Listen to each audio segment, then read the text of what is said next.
श्री गणेशाय नमः ओम। हेलो दोस्तों, आज मैं आपको बताने जा रहा हूँ मंगल ग्रह के अशुभ योग और उपाय। अगर मैं दोस्तों मंगल ग्रह की बात करूँ तो मंगल ग्रह कुंडली में क्रूर ग्रह में माने जाते हैं और ये कुंडली में बहुत ही ज़्यादा प्रभावशाली और ऊर्जावान माने जाते हैं। अगर मंगल ग्रह न हो तो व्यक्ति का अगर सही न हो तो व्यक्ति का खून संबंधी दिक्कतें आ जाती है, व्यक्ति के अंदर साहस की कमी आ जाती है, आत्मविश्वास की कमी आ जाती है और व्यक्ति के अंदर अगर आप देखेंगे तो जो एक ऑरा रहता है वो ख़त्म हो जाता है। मतलब वो जहाँ भी जाएगा लोग उसको यही कहेंगे कि यार इसके अंदर वो बात दिखाई नहीं दे रही है। जो लोग उससे दूरी बनाने लगेंगे और उसको लोग थोड़ा सा नीचा दिखाने की कोशिश करेंगे। अगर मैं दोस्तों मंगल ग्रह के बारे में और विषय में बात करूं तो ये क्या करता है कि दुर्घटनाओं से बचाता है। इसके अलावा ये क्या करता है, मंगल ग्रह ऑपरेशन जैसे चीज़ों से बचाता है। इसीलिए आदमी कहता है कि मंगलवार को ऑपरेशन नहीं करवाना चाहिए कभी भी। इसके ही साथ साथ मंगलवार हनुमान जी का भी दिन माना जाता है, जो कि बहुत ही ज़्यादा शुभ माना जाता है। इस दिन हनुमान जी की पूजा करना और जो मंगल ग्रह को भी शांत करता है। अब अगर मैं दोस्तों योग की बात करूँ, अशुभ योग की, तो उसमें मैं पहला नाम लूँगा अंगारक योग की, जो कि बनता है मंगल और राहु जी के साथ होने का। जब मंगल और राहु जी एक साथ हो जाते हैं किसी भी भाव में तो ये अंगारक योग बन जाता है, जिससे दुर्घटनाएं हो जाती है, ऑपरेशन तक की आ जाती है और गंभीर बीमारी का एक एक तरह से कहा जाए एक प्रयोजन हो जाता है। पारिवारिक कलेश और तनाव की भी समस्या हो जाती है। अब अगर मैं दोस्तों मांगलिक दोष की बात करूँ, लोग कहते हैं मंगल दोष, वो तब बनता है जब मंगल 12वां, पहला, चौथा, 7वां और 8वें भाव में मंगल जी बैठे रहते हैं। ये दो तरीके से होता है, एक निम्न होता है, एक होता है निम्न और एक होता है उच्च का। तो उच्च वाला जो होता है वो ज़्यादा प्रभावशाली होता है, निम्न वाले का फिर भी इंसान कुछ हद तक उपाय कर लेता है। निम्न वाले में इंसान शादी भी कर सकता है किसी लड़की या लड़का से, लेकिन उच्च वाले में थोड़ा सा दिक्कतें आ सकती है। अब अगर मैं दोस्तों इसका वैवाहिक जीवन में प्रभाव देखूँ तो ये दाम्पत्य जीवन में रुकावट ले आ देता है, वैवाहिक जीवन में कलेश ले आ जाता है और मानसिक अशांति ले आ देता है। अब अगर मैं दोस्तों नीच अस्त की बात करूँ तो मंगल अगर कमज़ोर हो तो कर्क राशि में, कर्क यानी चंद्रमा राशि में मंगल नीचस्थ माना जाता है। अगर कर्क राशि की मैं बात करूं तो ये चौथी राशि होती है जो कि चंद्रमा की होती है, ये चंद्रमा का माना जाता है। और इसमें अगर मैं बात करूं कि अगर मंगल है नीच में तो ये क्या होता है, नीचस्थ राशि हो जाती है, जिसमें आत्मविश्वास की कमी हो जाती है, ऊर्जा की कमी हो जाती है, खून की कमी हो सकती है और हादसा या शैल चिकित्सा से भी खतरा हो सकता है। अगर व्यक्ति जाएगा चाहे शैल चिकित्सा करवाने तो उसमें थोड़ी सी बीमारी रहेगी, वो बीमारी बढ़ जाएगी। ऐसे ऐसे योग बन जाते हैं। अब अगर मैं दोस्तों बताऊं मंगल लग्न या 8वें भाव में हो, लग्न में जैसे बताऊं ये पहला स्थान और 8वां भाव ये वाला स्थान। आप नंबर पे मत जाइएगा, यहाँ 8वां यहाँ 10वां भी लिखा सकता है, ये होता है राशि के हिसाब से, लेकिन 8वां भाव यही माना जाता है। अब अगर मैं दोस्तों इसकी बात करूं तो अगर मंगल शनि राहु और शुक्र के साथ लग्न या अष्टम भाव या द्वादश भाव अगर मैं कहूँ तो ये होता है, इसमें अगर बैठा हो तो हादसा, ऋण यानी कर्जा और दीर्घकालीन कष्ट में ग्रसित हो जाता है। अब अगर मैं दोस्तों बात करूं शनि मंगल योग की और राहु केतु भी अगर उसमें बैठे हैं तो ये अग्नि योग बना देता है। और ये तब बनता है जब मंगल शनि दोनों कमजोर या कठोर भाव में हो। कमज़ोर यानी कि नीच हो या उतना ज़्यादा ताकत न हो या पावर कम हो, और कठोर भाव यानी कि खराब भाव स्थिति में हो तो ये जानलेवा घटना ले आ देते हैं, लंबी बीमारी या ज़मीन से विवाद हो सकता है और ऋण विवाद में भी ये डाल सकते हैं।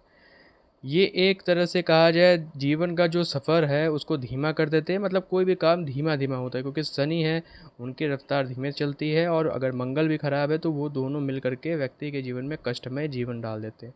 शनि भी क्रूर ग्रह में आते हैं, शनि मंगल और राहु जी, और एक ग्रह आता है आपका वो भी बहुत खतरनाक होता है, उसका नाम है, वो सूर्य कहलाते हैं, जो कि उसमें भी दिक्कत आ जाती है क्योंकि वो भी ये शनि भगवान के पिता है। तो बाप बेटा एक ही समान माने जाते हैं, वो भी बहुत ज़्यादा कष्ट में दे देते हैं अगर वो गलत स्थिति या गलत जगह बैठ गए। अब अगर मैं दोस्तों बात करूं केतु शनि योग की तो ये भी व्यक्ति के जीवन में बहुत ही ज़्यादा कष्ट डाल देते हैं। अगर शनि और केतु एक साथ हो और दूसरे को देखें तो डिप्रेशन, अकेलापन, नौकरी में रुकावट, ज़िंदगी में धीमापन और माइंड ऑफ कर, यानी माइंड ऑफ का मतलब ये है कि उलझन में डाल देते, कोई भी डिसीज़न लेने में बहुत ही ज़्यादा दिक्कतें आ जाती हैं। व्यक्ति डिसीज़न, इसमें यही उपाय है कि व्यक्ति डिसीज़न किसी और या किसी ऐसे इंसान से ले जो ज्ञानी हो, जिसका बृहस्पति अच्छा हो। अब अगर मैं दोस्तों बात करूं मंगल शुक्र योग की, तो ये एक अशुभ स्थिति में हो जाते हैं जब मंगल ग्रह शुक्र के साथ दोनों कमज़ोर यानी कि 6, 8, 12 में बैठो। छठा भाव, 8वां भाव और 12वां भाव, ये अगर तीनों जगह ये बैठे हो तो ज़िंदगी के संबंध में ये धोखा, वैवाहिक जीवन में तनाव और लालसा या काम वासना में डाल देते हैं और मानसिक जीवन में ये अशांति पैदा कर देते हैं।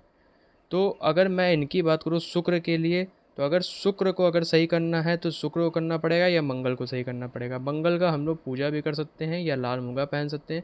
शुक्र के लिए भी हम लोग को अगर देखना हो तो शुक्र के लिए सबसे बढ़िया है लक्ष्मी माता की पूजा या दुर्गा माता की, और शुक्रवार के दिन हम लोग ये सारा काम कर सकते हैं या खीर खिला सकते हैं किसी गरीब इंसान को।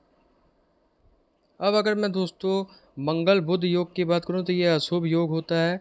अगर बुध कमज़ोर हो और मंगल के साथ संयोग बनाए तो इसमें क्या होता है, बुध जो होता है वो वाणी का कारक होता है और बुद्धि का भी कारक माना जाता है। और मंगल जो होता है उसके बारे में मैंने आपको बताया है। तो अगर बुध कमज़ोर हो और मंगल के साथ संयोग बनाए तो बातचीत और गलत समझना या चालाक फिराक में रहना या छोटी छोटी बातों पर लड़ाई करना, या बुद्ध जो भी बोलता है अगर व्यक्ति खराब है तो वो ऐसा बोलेगा कि सामने वाला व्यक्ति उससे चढ़ जाएगा या हकला के बोलना ऐसी तक की स्थिति ले आ देता है। तो ये ऐसा अशुभ योग बना देता है इंसान के जीवन में।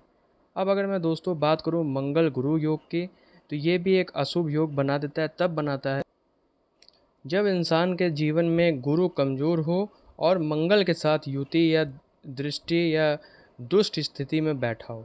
ये आध्यात्मिकता या धार्मिक रास्ते में उलझन, गलत फहमी ले आ देता है और गुरु अति आत्मविश्वास या नकली गुरुतत्व या नैतिक भटकाव ले आ देता है। मतलब कहने का मेरा ये मतलब है कि आत्मविश्वास या धार्मिक काम करना अच्छी बात है, लेकिन ज़रूरत से अधिक आत्मविश्वास करना या ज़रूरत से अधिक गलत तरीके से कर देना, ये जो है ऐसा काम करा देता है। मंगल के साथ गलत स्थिति में बैठ जाना या नीच भाव में बैठ जाना, ये ऐसा स्थिति ले आता है। अब अगर मैं दोस्तों इसका उपाय की बात करूं तो उपाय मंगल का बहुत ही अच्छा है और सरल उपाय है।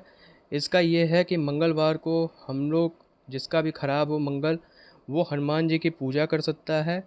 और हनुमान जी का जो ग्रह भी माना जाए तो मंगलवार ही होता है, हनुमान जी मंगलवार को ही पैदा हुए हैं। इसके साथ ही साथ मंगल ग्रह की भी पूजा कर सकता है। उनका मंत्र भी है ओम अंग अंगारकाय नमः। कुमार कार्तिकेय जो शिव जी के पुत्र हैं उनके भी पूजा कर सकता है। इसके साथ ही साथ मूंगा रत्न, मूंगा, लाल मूंगा जो होता है, एक सिंदूरी मूंगा होता है, ये कुंडली के विशेषज्ञ जो रहते हैं उनसे दिखवा करके इंसान पहन सकता है, लेकिन तभी पहनना चाहिए जब मंगल सही जगह बैठे हो और सही स्थिति में बैठा हो।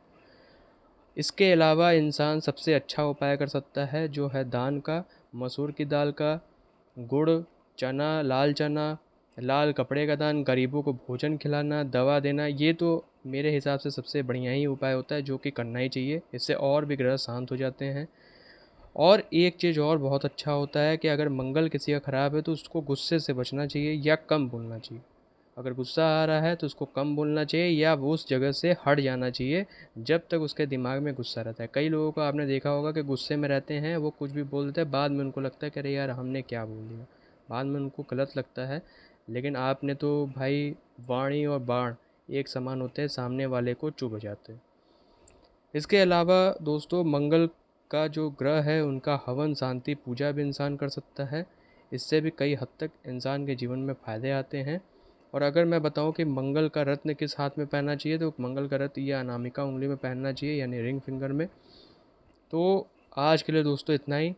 बाकी मैं आपसे और भी चीज़ों के बारे में बताऊंगा। एक और ग्रह है उसके बारे में मैं आपसे बताऊंगा और वो चंद्रमा है। ठीक है दोस्तों, बाय, मिलते हैं फिर।